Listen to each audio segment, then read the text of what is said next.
Hi, I'm Sean Moore and welcome back to my channel. I know this year is already headed in the wrong direction, and believe me, I'm frustrated too. If you're waiting for the aliens to beat me up because Earth is way too ghetto, then remember to take this carrot cake recipe with you. It's literally everything that we need and much more. This cake is flavorful, super moist, and a showstopper. If you haven't subscribed to Cooking with Taste, then take the time to do so. Okay, let's get started.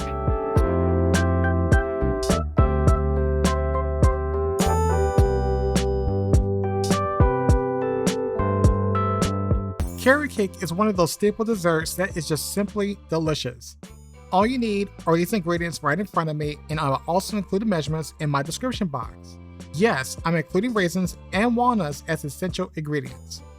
Before we start mixing, let's set our ovens to 350 degrees Fahrenheit. And while we're at it, let's place our walnuts in the oven to roast. It will only take 8 to 10 minutes. For my lovely raisins, which I like to make them really juicy, grab some of your favorite rum or whiskey and pour in about half a cup or so into your bowl. To shorten the soaking time, cover your raisins with plastic wrap and microwave your raisins on high for 45 seconds. Put aside to cool down.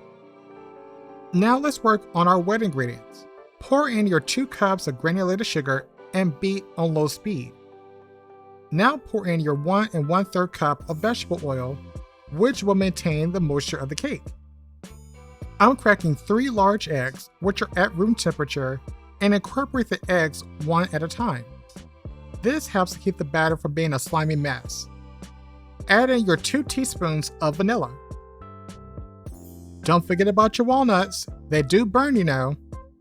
I got them out just in time. The walnuts are perfectly toasted, so put them aside to cool down. Now let's work on our dried ingredients. Whisk together your 2½ cups of AP flour, along with 2 teaspoons of baking soda, 1½ teaspoons of kosher salt, and 2 teaspoons of ground cinnamon. Let's move on to the star of the show. I have 1 pound of carrots, which I'll shred by hand. You can also complete this step with a food processor with the shredding attachment. But for the love of God, do not use those dried, pre-shredded carrots from the grocery store. Once you shred your carrots, transfer them to a tray, and I'll share one of my secret ingredients: ginger root. You don't need more than a tablespoon, but it makes a noticeable difference in such a very rich cake. Just make sure to finely grate your ginger. Okay, back to our mixer. Make sure it's on low speed and add your dried ingredients slowly, so the flour doesn't fly on your face or on the counter. After incorporating the dried ingredients, scrape the bowl to catch any dry pockets of flour, and let's add in our carrots. The mixture might look like it needs more moisture, but just be patient. Trust me, these carrots are moist. Next, add in your raisins. Add them or miss out. Now try not to overmix your batter. Next on the stage is 1 cup of roasted walnuts, which I'll just roughly chop.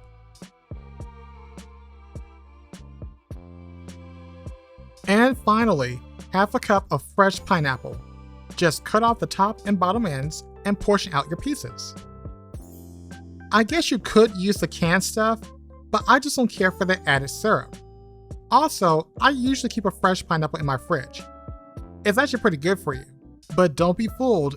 Even with all the carrot, pineapple, and raisins, this cake would definitely fill you out. This recipe accommodates 3 9-inch cake pans. Now, I prefer to use parchment paper for the rounds.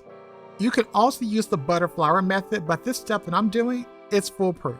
Just cut your parchment to size, slide in and out, and prep your pans. You can use Pam, Baker's Joy, or even plain vegetable oil to coat your pans.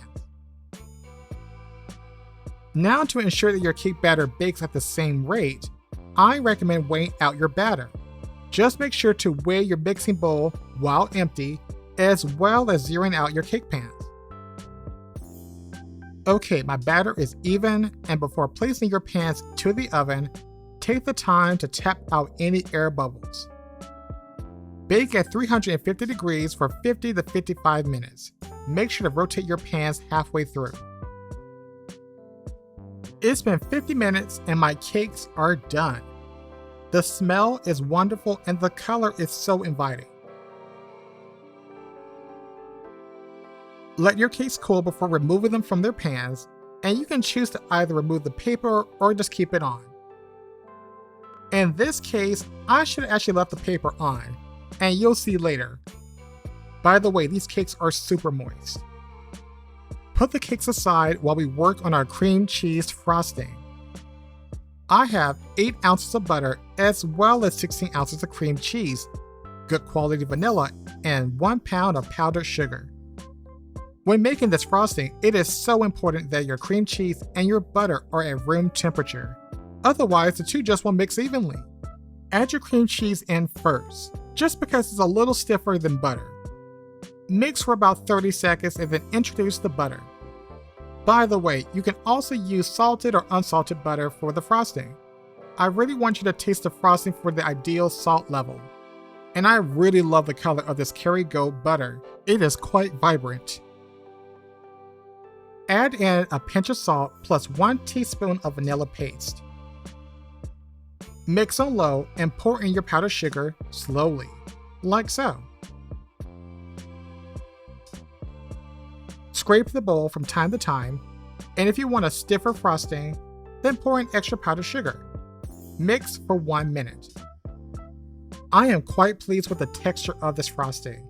It is so luscious and so creamy. Alright, we have our cake layers, our frosting, and a cake stand. Place a small dollop of frosting to the center of your cake stand. Next, place some parchment paper on all corners of your cake stand just to catch any excess crumbs. Place down your first layer of cake, and then 1 scoop of frosting. Here comes the second layer to the cake, which I can already tell you is going to haunt me. When your intuition tells you that something is wrong, listen to it. I'm just going to Frankenstein this cake together. I know a trick to save it.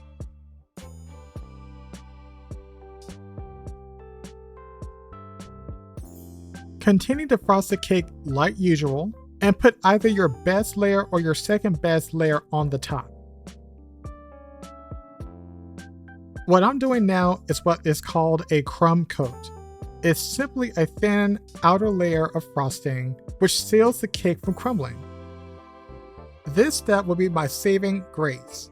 The cake does look a bit crazy right now, but trust the process. And remember to chill these layers. After 1 hour of chilling, that same Frankenstein cake managed to survive. Now you can place that final coat of frosting to the cake without fear of it breaking apart. Now you can go a bit heavy on top and work your way down. Once you have every inch of that cake covered, now you can focus on the more decorative frosting. With cream cheese frosting, simple is best. Don't stress yourself out. Buttercream, on the other hand, is a different story. Remove your parchment border and clean your edges. For a decorative touch, I like to display what's actually inside the cake. So, I'm opting in for extra walnuts, which I'll chop finely. Just coat the side of your cake like so and instantly elevate the look of this cake. If you want to be a bit fancy, then do a little piping on top. And be a bit creative if it's in your spirit.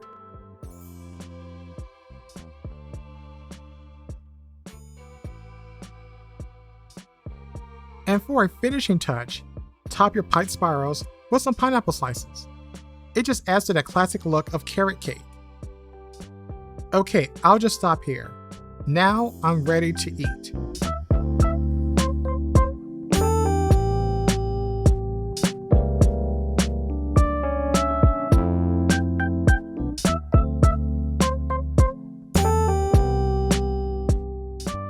And just like that, we made the classic foolproof carrot cake with the most addictive frosting. This cake does take a little work to come together, but at the end of the day, it's totally worth it.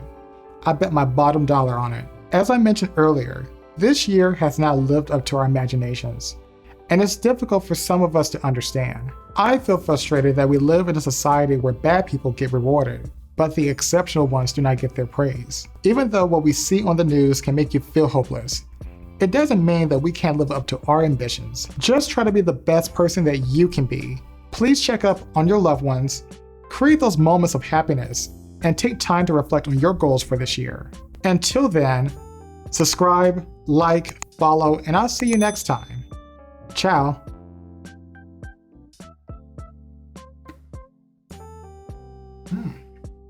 That was pretty good.